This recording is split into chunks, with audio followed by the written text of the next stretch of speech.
Here is a tale that's well and old of a vengeful paladin who took his wealth and buried it to atone for his terrible sin.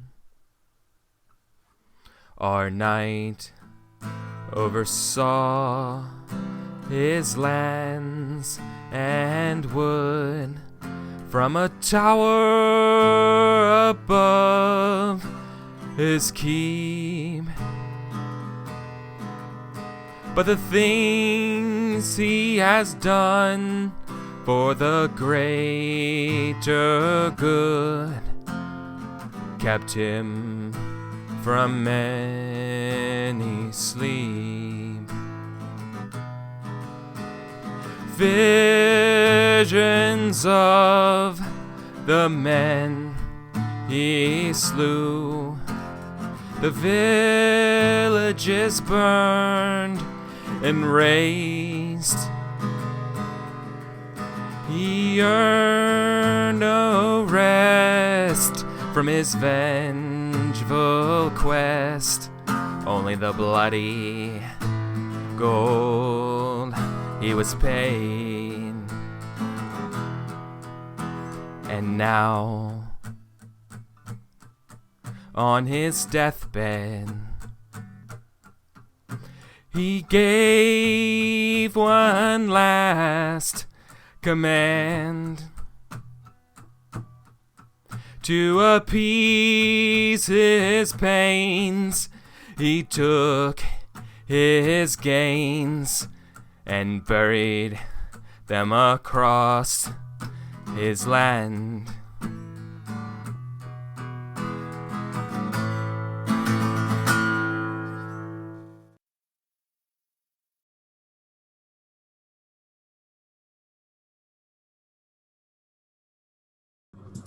Hey everybody, welcome to the first episode of Torchbearer, the Oathkeeper's Demesne.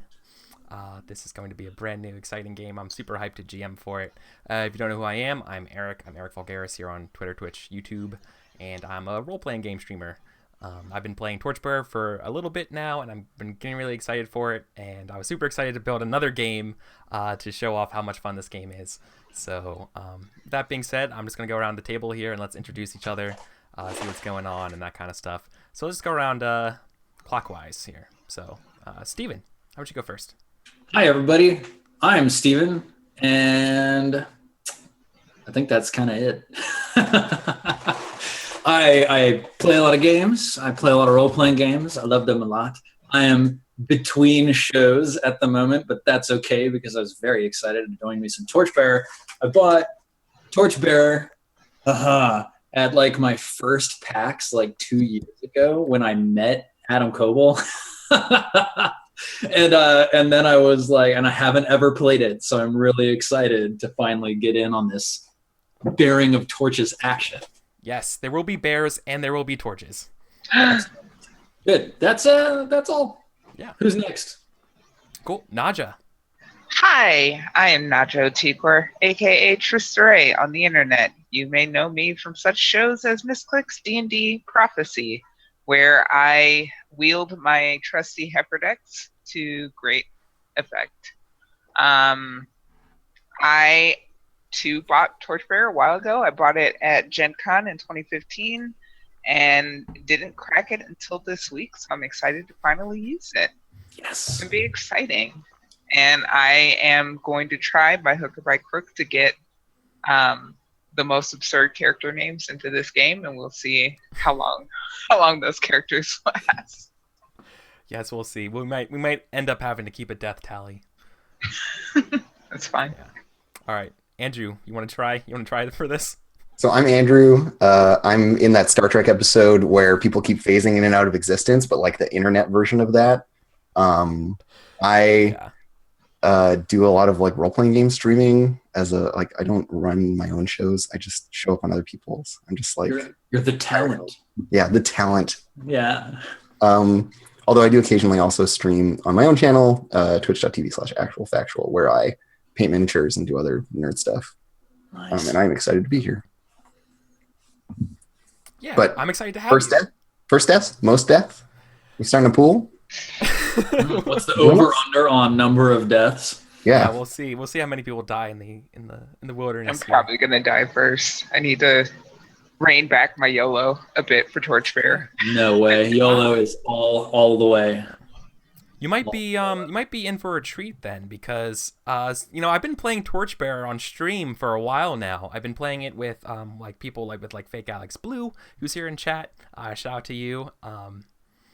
Yep. Okay. There's the copy. And you know what? No one's died in that game yet. So maybe I'm too nice, but maybe not. Maybe they're just smart. And I want to see. I can't wait to do a compare and contrast of strategies to Torchbearer and what works. Oh God, there's a point of comparison. Shit. Yeah. Strategy. Yeah. Yeah. Surviving. This word. Well, this group is going to be the YOLO group. Yeah. I'm The other down with that. group is going to be the Scaredy Cat group. Yeah, exactly. We're If we all die fine. more, it's because we're brave. Yeah. Okay, that's cool. So let's cut over to the game screen, and I'm gonna do a quick little recap about what Torchbearer is going to be about for those who may not know it. Maybe they only know stuff about D&D or just Lamentations. So first and foremost, Torchbearer is a game that's sort of it puts the crawl back in dungeon crawl. If you ever played the video game Darkest Dungeon, it's a game very much that emphasizes sort of the grinding, light inventory. Everything you do in a dungeon is scary and terrifying, and it bears down on you. Yes. It's kind of like D&D crossed with the Vietnam War. The things you come back with are not the best. You start to change as you're reflected in a stat called nature, in a way. How in this environment, how you could never fit in with the world, and what that does to you over time. It's a very cool game. It's very, very, very cool. It's built on top of Mouse Guard, which is another one of my favorite games, designed by Luke Crane. So that's sort of like the big 20,000 foot level. Okay, so that being said, and you guys all heard the song today, and we've been talking about it. Today's game is going to be based around the legend of a paladin, of a knight called the Oathkeeper. He grew repentant in his later years of his quests. He realized that perhaps he was misguided on how he earned so much gold and reputation, and he decided to rid himself of it. He decided to bury it across his lands as a sort of way to repent and get rid of his sins. Since then, the land has kind of faded to obscurity. No one really knows where it was. Songs were written about it, and all of a sudden, a couple poachers came back with some gold, telling of an old remote valley called the Valley of Mist and Shadow. That's where they found this gold, and you guys, hungry for coin, are making your way there. So that is sort of the gist.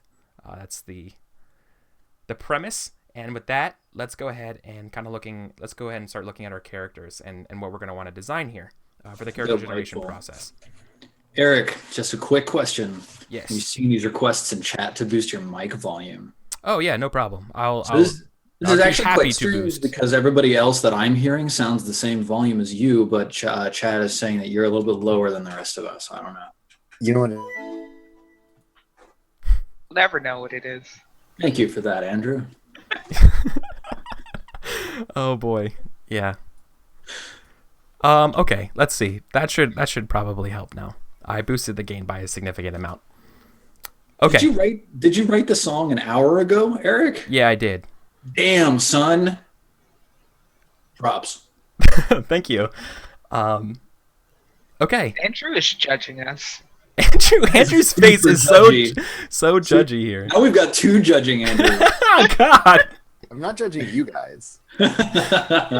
Just to be clear, my judgment is reserved for the internet. Yeah.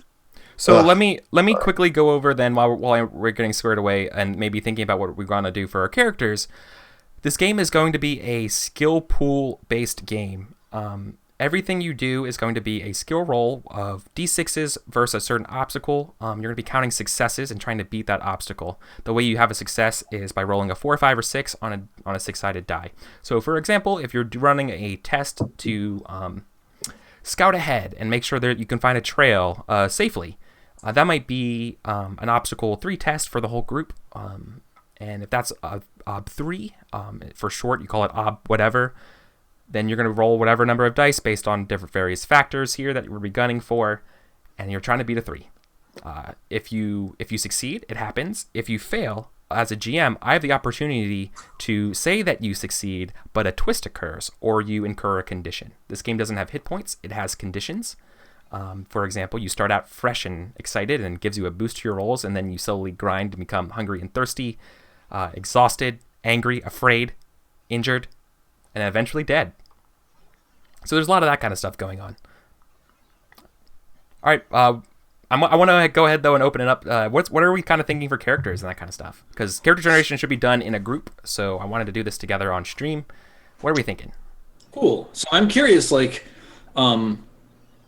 in some styles of game, the party balance is really important. Is it really important, for example, that we have a warrior and a cleric, and then maybe either a mage or a burglar, for example? Like, would you say there's a core group that we should fill out first and then do other things, or can we can have like 2 dwarf adventurers and an elf ranger?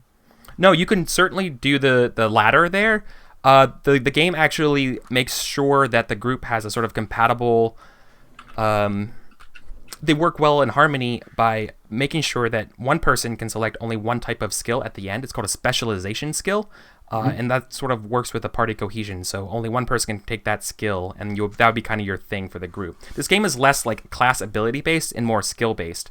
It's based on what kind of skills you want to focus on. Got it. Okay. Important skills for this game. Well, cartographer might be pretty good. Cartographer is a cool skill in this game. Helps you draw maps and lets you get to different places. Obviously, hunter, pathfinder, scouting, survivalist skills also for the wilds. Dungeoneering would be good. Once you guys are going in through caves or tombs and crypts, that kind of stuff. That helps you there, or just general climbing.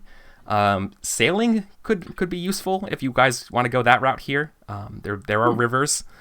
That's a possibility. Then you also have your classic sort of like social kind of skills, picking a specialization and that kind of stuff. Those are just some ideas to consider. Oh, hunting would also be pretty good. But yeah. Nice. So general overland survival skills. Yes. This game will be emphasizing a little bit more of overland survival than your general mega underground kind of thing. Cool.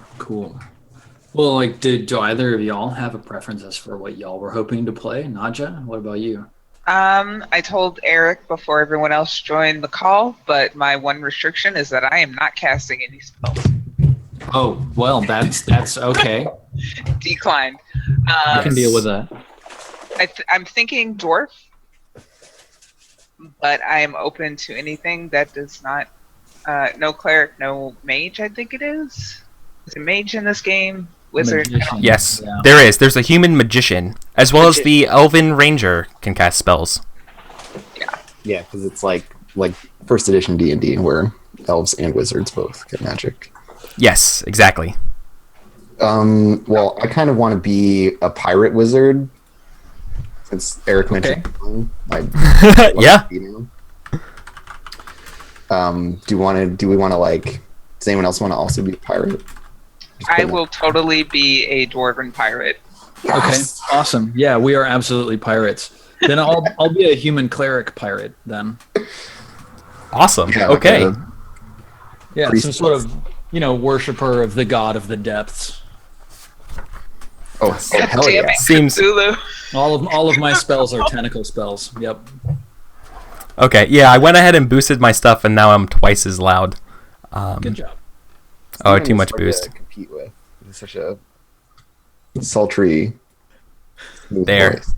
Hello, Andrew. It's nice to have you. Why you're holding this wine?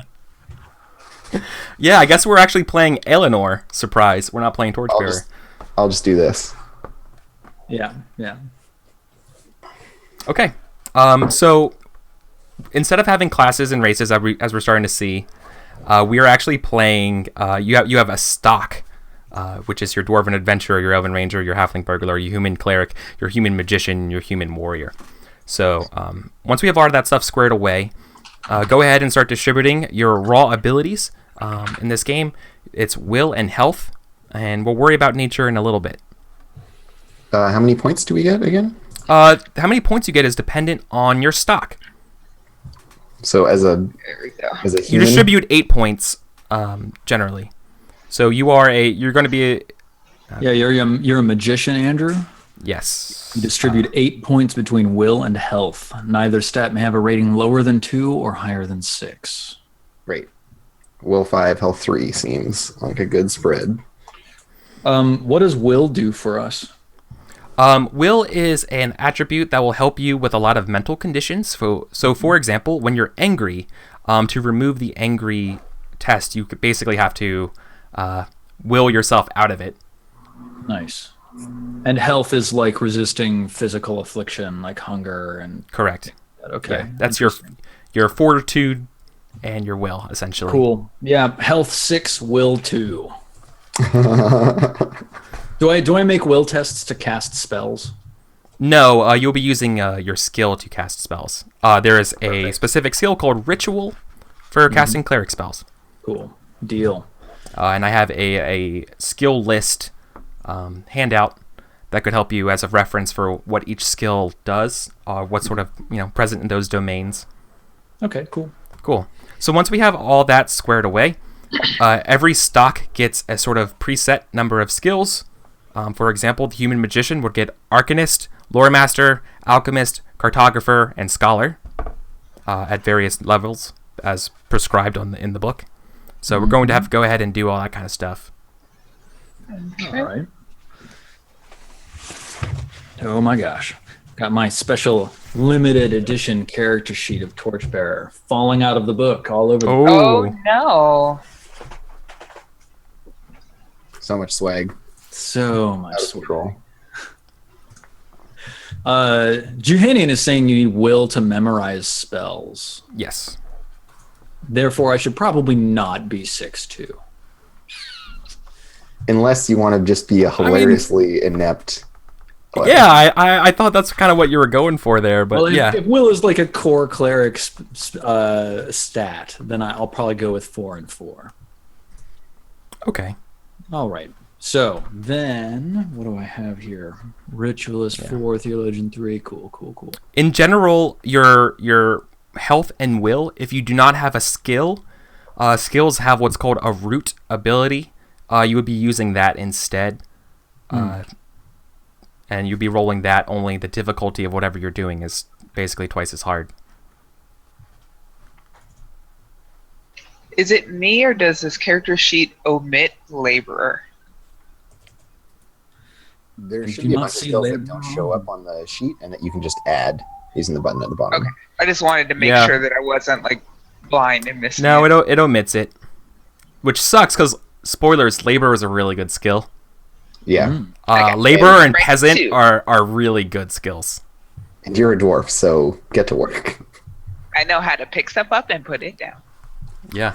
I'm too fancy for that shit. This is the kind of game where perhaps the best treasure you can find is hauling out like a massive old French armoire, like out of a dungeon, and bringing it into a market, and it's being like, "Give me what do we get for it?" Yeah. And so like that's, yeah. Anybody want to buy an armoire? So Cool. So I see that I'm supposed to have a trait. Tell me about that, Eric. yes, okay. So for traits, traits are going to be something that come up in the game that are beneficial in two ways. The first way is that a trait will give you an advantage die. It will give you one extra die when you want to invoke it. A level 1 trait can let you use that once per session. It refreshes every session after somebody says the prologue, which is like previously on Torchbearer. So the other benefit, and this is the cool part about all traits, is that they're kind of double-edged. Usually every trait gives you an advantage, and just how your greatest strength is often your greatest weakness. The weakness side of that is that you can use your trait against yourself unlimited number of times per day. And why would you ever want to use a trait against yourself? You might be wondering. Something about checks, right? Yes, in this game, using a trait against yourself is one of the ways that can earn you checks for when you go camping. If you guys have ever played Darkest Dungeon, you know how you get like 10 points or whatever to like click your abilities when you go to camp? Imagine you have to play a game where you have to make suboptimal choices when you're playing in order to get those 10 points. That is what you're trying to do. You're trying to accrue points for then you can then spend during the camp phase of the game. The camp phase of the game is kind of when you can relax. You can start to recover conditions. Once again, if you were exhausted, you wanted to recover your exhaustion. If you wanted to cook, to prepare meals so you're no longer hungry and thirsty. That is the time when you can do that. But all of those things require checks. Very cool.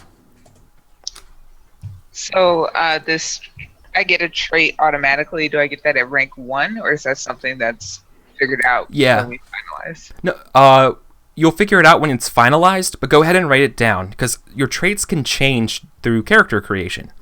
Okay. For example, you will gain a trait just for your stock. You'll gain another trait for your homeland, and then when you do your nature questions, which will be coming up, then your traits may actually end up changing based on your answers and results, based on those questions. Got it. Cool. I am born of earth and stone, but apparently I'm on a boat, so we're going to figure out how that happened. You're not happy. I might get seasick an awful lot, but I'll be really great in camp to do stuff with my checks. Yeah. Cool. So the next thing I see here is that I get a special human skill because I'm a human, which is either criminal, haggler, pathfinder, or survivalist. Yes, all humans get a special human skill, and you get to rate it at 3. The rating of a skill is the base number of dice you would use for a test. Yeah. Right. So I'm going to be criminal at 3. And the 3 options, were criminal, pathfinder, and survivalist. Criminal, and haggler, pathfinder, or survivalist. Oh, okay. Well, I'll take haggler 3. Yeah. I was going to take criminal, but you beat me to it. All right, once we have all that settled, we have to answer the question, where is your home? This is the place that your character calls home. If you want, I believe there's actually rules floating around somewhere for a boat. Would that be something that we're interested in? Was the pun intentional? I need to know. No. Good. I just wanted to know if we were in one of those or if we were in the other situation. So I was thinking that since there's been all this talk of Darkest Dungeon, I want my guy to be like the occultist from Darkest Dungeon. Okay. So I'm like, have a turban, am a Sikh dude, so I'm like from across the ocean or whatever. So I'm like this exotic foreign person. Very cool. So that's where my home is. Okay, no, I like that a lot. So there's a designer named Jared Sorensen who like wrote up a bunch of like extra stuff, and in that extra stuff there are a couple examples of extra sort of like home bases, and I'm gonna try to like drudge that up. And that might help for these character concepts. And I'm totally cool with doing that stuff. Great, yeah, I'm gonna come up with a weird fantasy kingdom name and throw it in there. That's cool. No, I like that idea a lot. I think my character is from the Dwarven Halls and was outcasted for reasons I'm thinking about. We'll see how all these pirates hooked up. Yeah. Here's a decent example of something that could work for you. I think dwarves are really big about oaths, so perhaps you had to break an oath. Breaking an oath is it's real bad as a dwarf. Yeah. So my home is going to be a bustling metropolis. Ooh.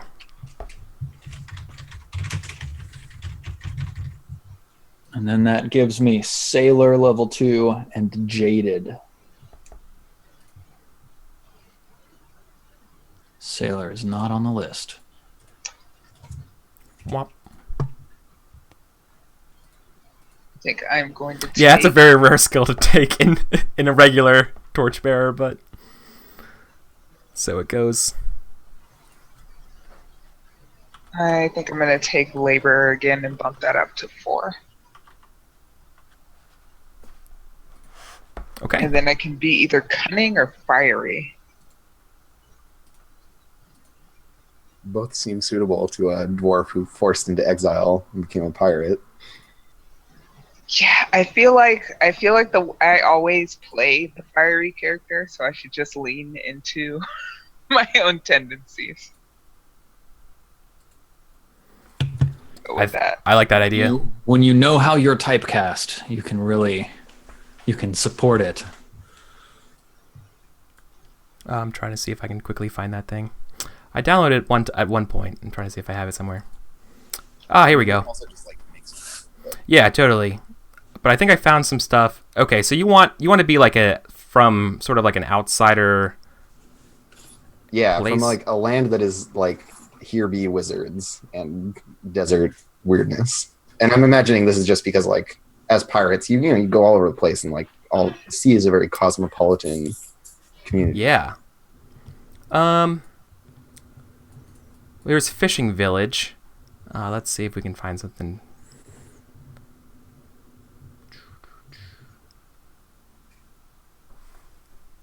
I'm thinking kind of like how the like Muslim world was during the Dark Ages, where it was like, oh, we still have like math and shit. Like, yeah, you have all of the actual trappings of society. Yeah. So yeah, like maybe my character is comes off as a bit of like a high society snob. Wouldn't the existing Wizard's Tower or Busy Crossroads or even Bustling Metropolis work for that? I think Bustling Metropolis could work, and maybe we just like color it a little bit differently. Yeah, I mean, if there's a skill that you want to have have offered, I might be willing to work with that a little bit. And sorry, I think I cut out during the description of what the skills were for Bustling Metropolis. Haggler, Sailor, and Steward. And the traits are extravagant and jaded. Oh, well, I'm totally extravagant, and maybe that's where I learned to sail, because I was in like a port city. Yeah. Totally. Well, here are some things for hometown being at sea if we want it. You can have Pathfinder, Carpenter, or Sailor, and the traits would be sea-legged and scarred. That's an option from Jared. Let me see if there's anything I think else. Bustling Metropolis works great. Yeah. Because, extravagant is perfect. Okay.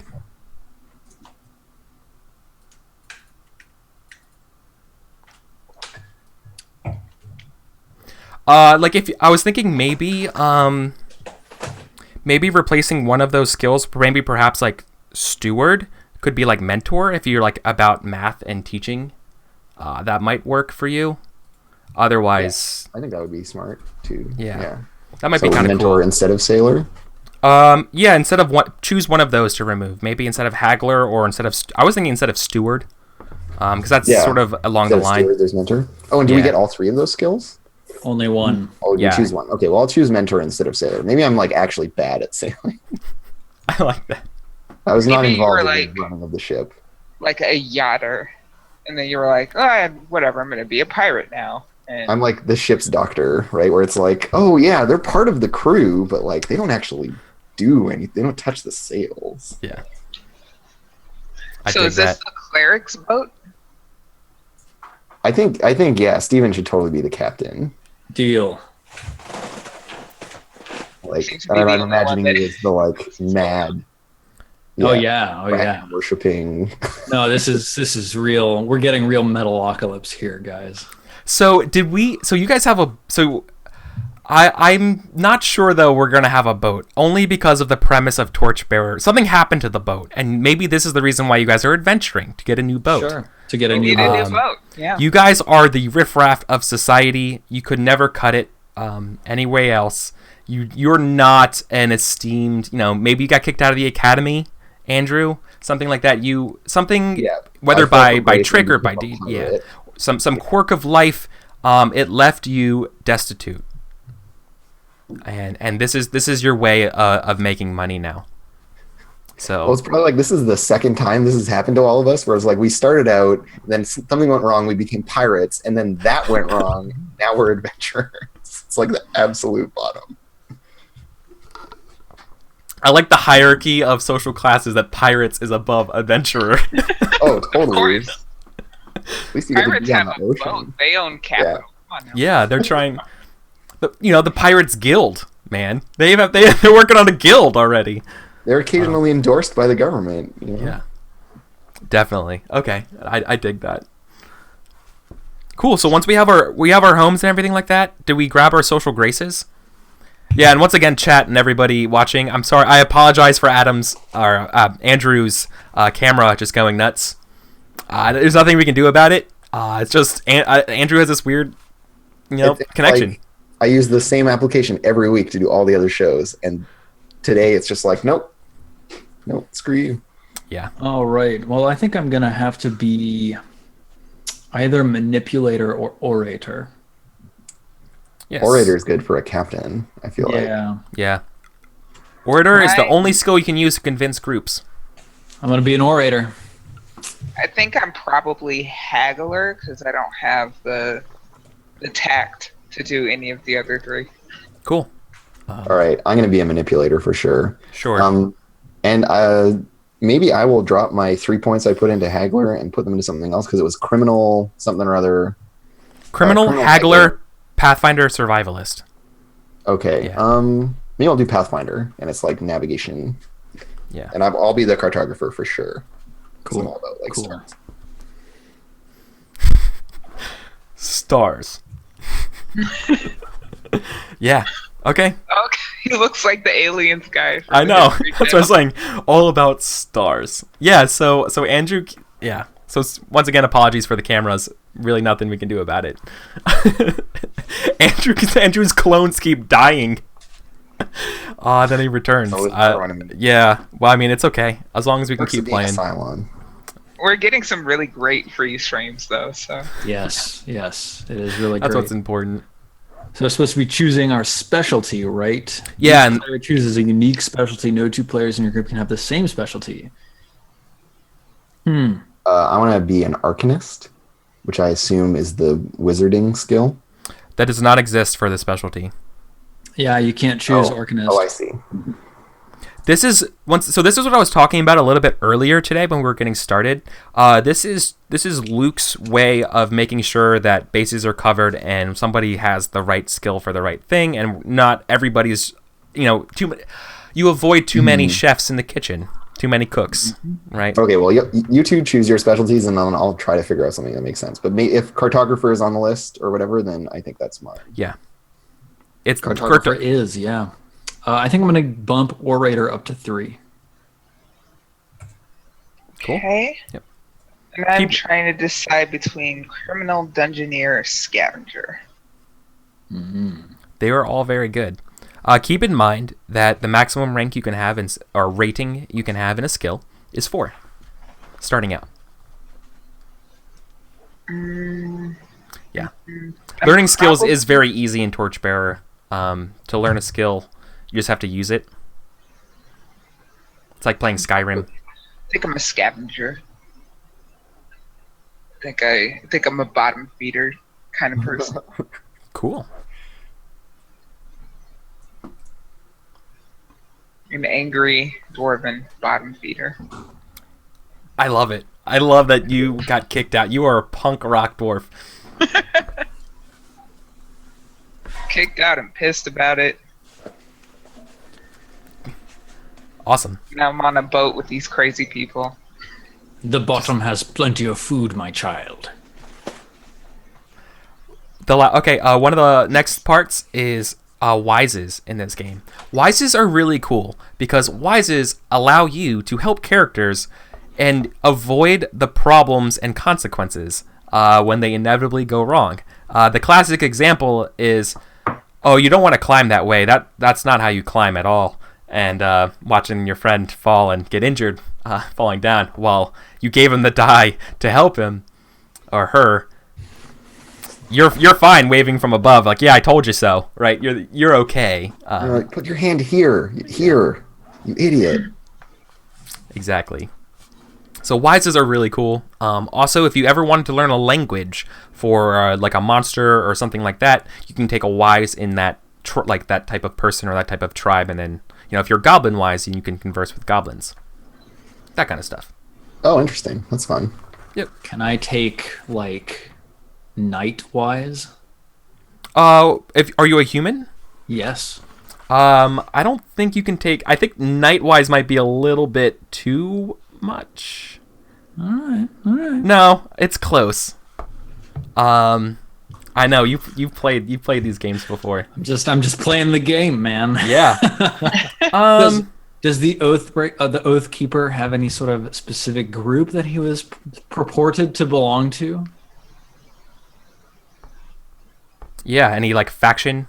Right. Yeah. So I could take that faction wise. Yeah, you could take Night Wise, but with a K. Yeah, that's what I mean. Yeah. Yeah, I mean KNIGHT wise. I was like, well, it's dark, so you don't want to do this. Yeah, exactly. Oh yeah, it's dark. Oh man, you are literally the night is darkest and full of terrors, and that's a good thing. Yeah, absolutely. No, yeah, because we're off adventuring in search of this knight's treasure, so I thought taking Nightwise might help us. But if that's too general, that's like right on the border, because that wouldn't be. That for me, I almost consider that like fight. I don't know. Fight wise, yeah, like, and that's illegal. Fight wise, anger wise, adventure wise are all illegal, but specific group wise is like barbarian wise, Bjorning wise, Got wise. So I was thinking if knights are a specific group where that's like I could know what knights do and how they act, then maybe. But okay. Oh yeah, no. Like you can do. Are you were you? I thought you were joking when you said you were asking for Nightwise as in KNI. With a K. Yeah, no, KNI. Oh no, that's fine. Yeah. Oh, okay. No, that's good. Yeah, cool. Oh yeah, Then totally. That is what I want. I want to be Nightwise. Sorry, I really thought you were doing like the mouse guard, Nightwise. Yeah, where it's just like anytime it's night, you get an extra die on everything. No. Oh no, Nightwise is Night Literally with a K is very good. Yeah, I thought you were trying to go for Batman. Okay, and I was like, that might be. Where do I record my wises on this sheet? There they are. Yeah, that's Yeah, like a specific like group wise. That's a perfectly apt wise. Yeah, as a human, you get to take a couple cool ones. You get to choose one or invent your own. The other races are kind of bound by a couple options. Can I be cave wise, or is that too much? No, I think natural cave wise sounds fine. That's Natural like a low cave wise. Yeah. And when you say that you're gonna be like that, like are we straight up like fighting eldritch horrors in here? Like, should I be getting into that with my wises? Do you want to? I wasn't planning on it, but I could totally gear some things that way. Oh, hey, wait a minute. Could I take tentacle wise? Cthulhu, no, go home. It's always Cthulhu. It's always Cthulhu. Yeah, you could do Eldritch Abomination wise. Yeah, like maybe Is that this what you're guy has thinking? seen some stuff out of Yeah. the high seas. Yeah. Oh, Well, are and you you're like the Arcanist, right? So maybe you even accidentally summoned to some stuff. That's probably how I became a pirate. Not gonna lie. You're Yeah. from the part of the map where they just draw like sea monsters, and Yeah, you're like, here there be dragon. That's actually over there. Like, no, he has more tentacles than that. You're doing it wrong. All my maps have very accurate pictures of monsters on them, let me tell you.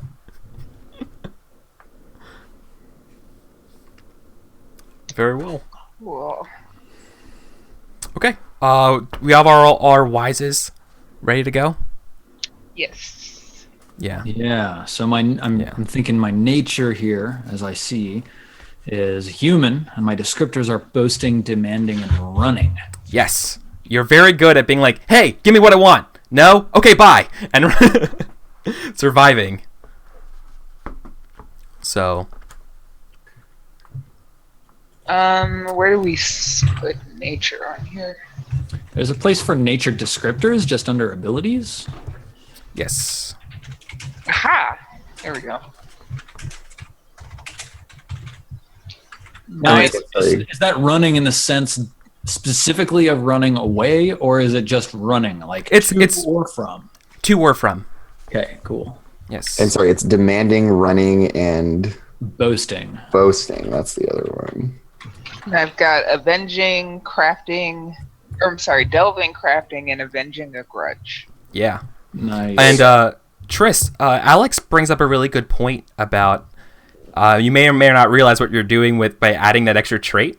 It's a very strong power move for going underground because you also have the trait Born of Earth and Stone. So it's like you already are kind of wise. Like you could use this in a double way. And I just thought I would share that because he is a really good point. I guess the question is, am I over specializing in Yeah, it's being something to consider. underground? Could be. It could be, but it's good.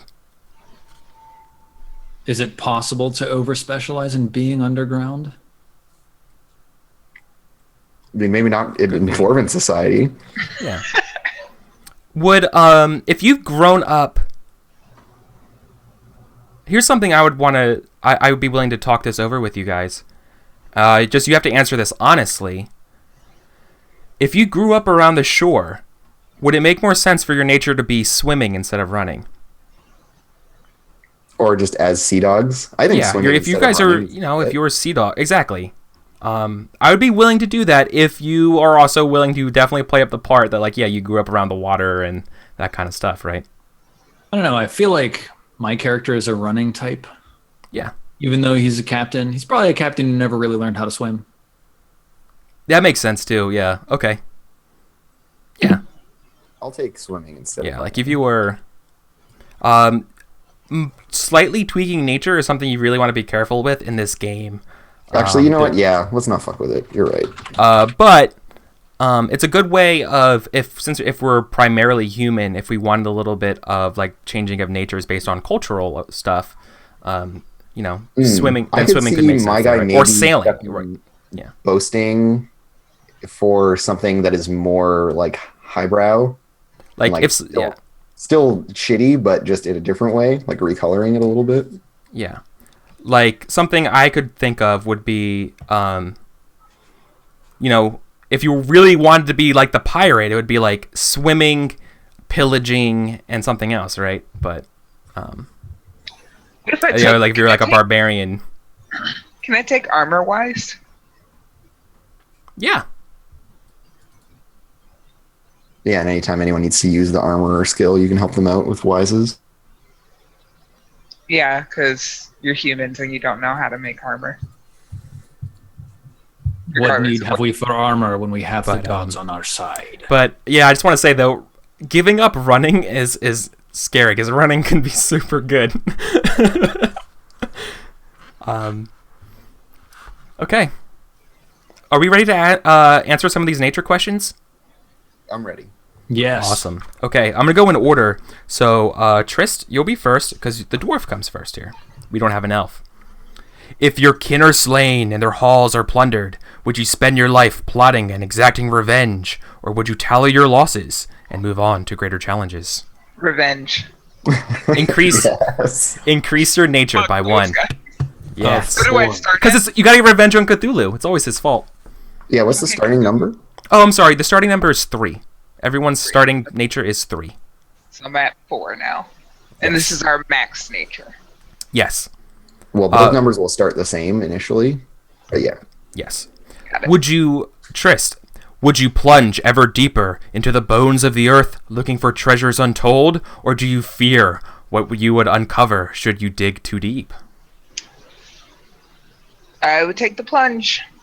I'm scared of the ocean, but I understand dirt. All right, then you would increase your nature by 1 and decrease your fighter skill by 1. Okay. And then the last question. Do you yearn to spend your days crafting wondrous objects from silver and gold? Or does the life of adventurer call? Adventurer. Why craft when I can steal? This is probably why I got kicked out. I feel like this is the key factor. So if your life of adventure calls, you may replace your home trait with fearless or foolhardy. So replace earth and stone with, oh no, not earth and stone, fiery for my home place. Yeah, your home trait. With fearless or foolhardy. Correct. I'm foolhardy. Yeah, I'm terrified of whatever the hell Steven's character keeps talking about. I like that. What are you talking about? So yeah, foolhardy. So here's some important things to realize when you're answering these questions about nature. When you're answering these questions about nature comes into two like main use cases. The first time nature comes into play is learning new skills. To learn a skill, your nature comes into play where you have to if you have a lower nature, you will learn skills faster. The other side of that coin, though, is that having a higher nature, you can add your nature to rolls when you spend the experience points in this game. If you earn persona points, which are kind of like the big deal trademark experience points, you can spend one of those in order to add your nature to any roll. So if you have high nature, you could add 4 dice to a roll, which is really good. Bonus points if whatever you're trying to do is within your nature, you don't end up taxing your nature and it getting reduced. So some things to keep in mind. Cool. Yeah, I think mine fits. I don't learn things easily. Yeah. That's fine. And sometimes a lot of the things I'm saying are like very abstract until we see it in play, and you're like, oh, that's what he was talking about. So it's sorry, it's one of those things. I'm stubborn. I don't like learning new things. Yeah. Juhani in chat is mentioning the strategy of just trying to gun your nature to 6 and rolling it instead of beginner's luck for everything. So that's one way of playing this game. So, you will never get better, but I'll just dwarf everything. Like, can I roll my dwarf? Yeah. And so here's something else about Torchbearer that I should bring forward and just tell you that this may or may not be how you will see it played in other places. There's parts of Torchbearer that are like, hey, you need to read this book because here's some super cool abilities, and you get to learn those abilities because you read the book. I find that a little bit too adversarial in terms of the way I like to play my game, so I'm going to give you these sort of like pro tips that are in the back of the book now. Specifically for you, Trist. You're avenging a grudge. When you declare your grudge, if you can basically weasel your way with tying things into your grudge, you can never really lose nature. But you also have to declare what your grudge is before you avenge it, right? Mm. So that's a spoiler. Another one is how halflings can merry-make to help you recover outside of camping. So when you're all sick, tired, dirty, and exhausted, like in my Sunless Citadel game, you can just all point to the little sad halfling and be like, dance for us! We don't want to be hungry! And he does. And gives out little party favors, and you're okay. So that is not the pirate's way, Eric. That is not the pirate's way, no. Okay. So let's do the human nature ones. Okay? Yeah. Awesome. So this will be to both of you. Answer when ready. Do you sit by the hearth at night drinking and boasting of your great deeds, or do you spend those chill nights quietly preparing for the dark times to come? I spend those nights quietly preparing for the dark times to come. Yeah, I think I do as well. Cool. You may replace your home trait with thoughtful or loner. So it says you may increase or replace your home trait. What does that mean, you may increase? Oh, I'm glad you brought that up. So if you already have the thoughtful or loner trait, what you could do is you could bump that trait from a level 1 trait to a level 2 trait. What that means and the advantage of that is that a level 1 trait can only be used once per session. A level 2 trait, it can be used throughout the session whenever applicable as a bonus for you. Okay. I'm gonna it's go very for powerful. Or no, I'll go thoughtful. So I've replaced my home trait of Jaded with the new trait of Thoughtful. Okay. Cool. I'm still extravagant. That's fair. When the elves and dwarves voice their concerns, do you demand to be heard as an equal? Or do you bow your head and listen to the wisdom of your elders? I demand to be heard as an equal. Hell yeah. Nice. Increase your nature by 1, but reduce lore master or scholar by 1. If you have those, otherwise, reduce will. So I don't have Lore Master, I do have Scholar, therefore I must reduce Scholar. Yes. Okay, gone. Because you should know better, but whatever. Yeah. All right. And there's one more question. Would you flee from the hordes of goblins, beasts, and monsters that prey on civilization? Or will you plunge into their mists, questing for treasure? Well, Andrew, I assume you're just reading along. Obviously, I would plunge into their midst, questing for treasure. Hell yeah, I'm in it for the money. I feel like that's the choice that every adventurer has to make. Yeah.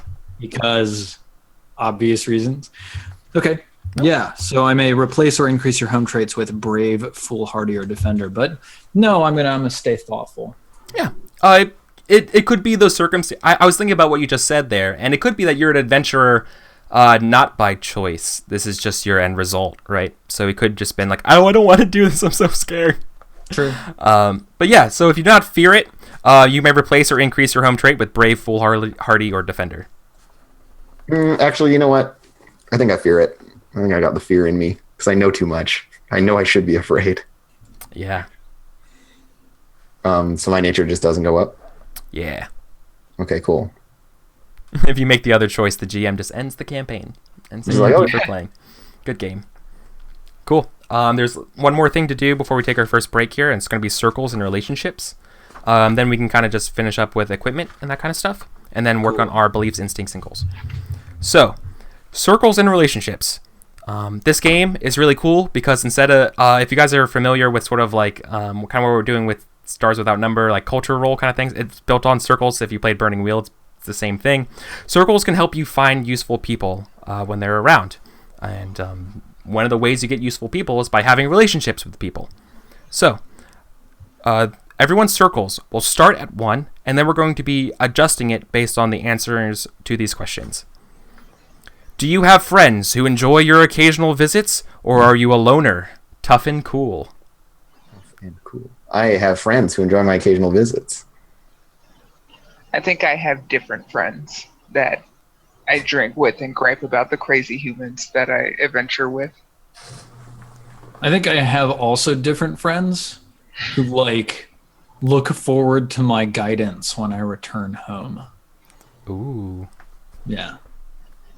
So if you have friends, increase your circles by 1, and then go ahead and write your friend's name on your character sheet. And if it is friends, then pick your best friend. Pick the one you're most excited to see. Can my best friend be an extraplanar being, or does it have to be a person? It could be an extraplanar being, I think.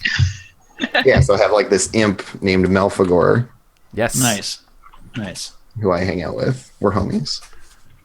Melphagor the imp. My friend is going to be named Ichabod. Ichabod Williams. Good names. I think my friend is Wilkins Tiddlywinks, and he is the halfling bartender. A halfling bartender. Sneaking those names in there. Yeah, I think she's really finding a good workaround here. Yeah, I circles up my friend. Piermont the Piddlestop. Yeah. Or whatever. Yeah. Yeah. Halflings have silly names. It's fine. Word. Cool. All right. Do you have parents you can stomach talking to, or are you an orphan? I feel like there are other options there. Like parents that you Yeah. can't stomach talking to. What if you've been kicked out of your dwarven hall? And Yeah. How do we adjudicate that one? I'm an orphan. I think you would effectively be an orphan. Okay. Yeah. I am also, as an exiled person who I may have leveled the whole city I used to live in with a bad summoning. So yeah, I'm totally not. Oh God. I'm actually just an orphan, like a normal orphan, because my parents were lost at sea. Jesus, we're like orphan pirates. We're like boxcar children.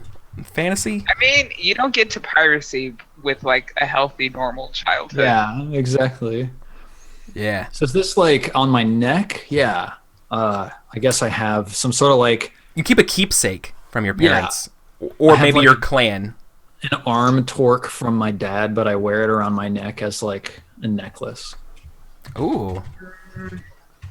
Yep. The important part, you should describe its sentimental value for us. And if you were ever really desperate in town and you need to make some money, you could sell this for 1 die of treasure. Yep. Which is important because you normally can't sell any garbage that you have unless it's like an Ob 4 or better item. So. I have my father's skull, which has jewels embedded in its eyeballs and a little candle on it. You're literally... Okay. You're literally the occultist. Yeah. I think I have my mother's wedding ring, and it's braided into my beard. Where do I equip that? So there are... So this game is very explicit about how you equip things. It's part of the rules. This is where like we're not playing a simulation, we're playing a game, right? It's an item slot. It's up to you how you want to describe that, if that's technically headwear or if that's technically around your neck. Maybe maybe bears. Maybe dwarves only wear headgear on their beard. Maybe. Yeah. You don't wear... That means you couldn't wear a helmet. But Right, And, yeah. I think I'm gonna be a little gamey here and put it on my neck. Fair choice. Because maybe I do want to put on a helmet someday. Someday. And I can't wear things around my neck with my beard anyway. A dwarf can dream.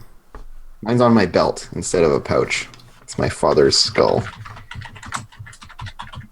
It's on your belt. Is it your belt buckle?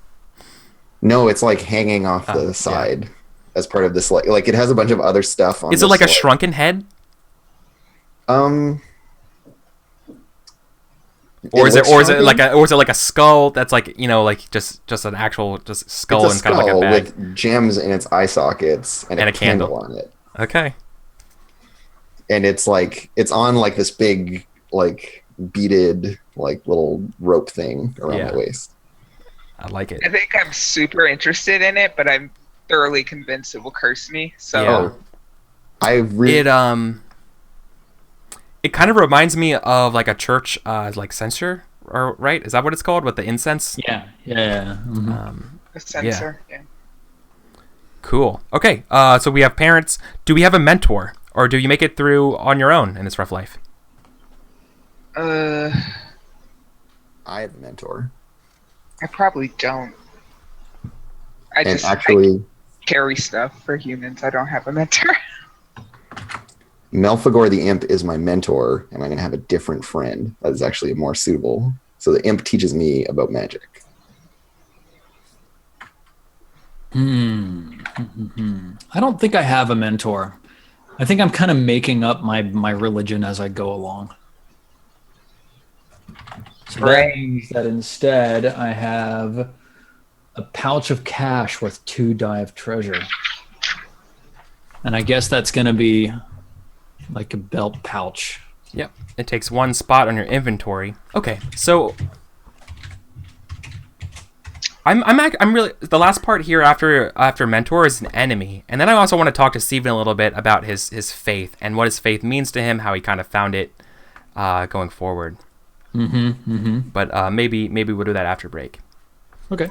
So have we made any enemies in our life? Of course. Oh yeah. Yes. A little, maybe 1 or 2. Many enemies. Okay.